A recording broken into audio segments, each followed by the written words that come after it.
బంగ్లాదేశ్ పాకిస్తాన్ నిజంగా నోరు తెరిస్తే సొల్లు పురాణం చెప్తారు భయ్య. వీళ్ళకు పిచ్చి లేసినట్టు నాకైతే తెలిసి. ఎందుకంటే అసలు ఇండియాతో మ్యాచ్ బైకాట్ చేస్తున్నామని చెప్పేసి పాకిస్తాన్ చెప్పారు కదా, అదంతా సొల్లని అర్థమైంది భయ్య. ఖచ్చితంగా ఇండియాతో పాకిస్తాన్ మ్యాచ్ ఆడాల్సిందే, లేకపోతే వాళ్ళకు ఇప్పుడు తినే తిండి కూడా వాళ్ళకు దిక్కు ఉండదు. అలాంటి స్టేజ్ లోకి వాళ్ళు వెళ్ళిపోతారు, ఎందుకంటే వాళ్ళకే నష్టం కాబట్టి.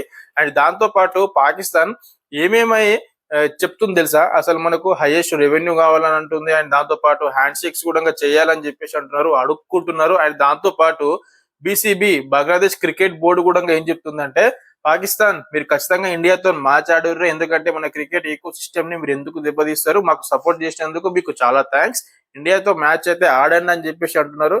అరే వీళ్ళిద్దరిని ఎవడు గెలికిండ్రా భయ్, వాళ్ళే గెలుకొని వాళ్ళు ఏదో సులుపురని చెప్పుకొని లాస్ట్ కి అయితే మళ్ళీ ఇండియాతో మ్యాచ్ ఆడతారు వాళ్ళు ఖచ్చితంగా. ఎందుకంటే పాకిస్తాన్ వాళ్ళకి బంగ్లాదేశ్ వాళ్ళకి ఇదైతే కామన్.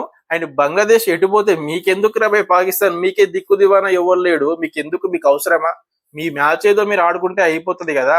అది పాకిస్తాన్ అయితే ఖచ్చితంగా ఇండియాతో మ్యాచ్ ఆడబోతుంది అని కన్ఫర్మ్ గా అయితే తెలుస్తున్నది. అండ్ పాకిస్తాన్ చెప్పే సొల్లు మాటలకి మీరు ఇచ్చే కామెంట్ ఏంది, కామెంట్ చేయండి.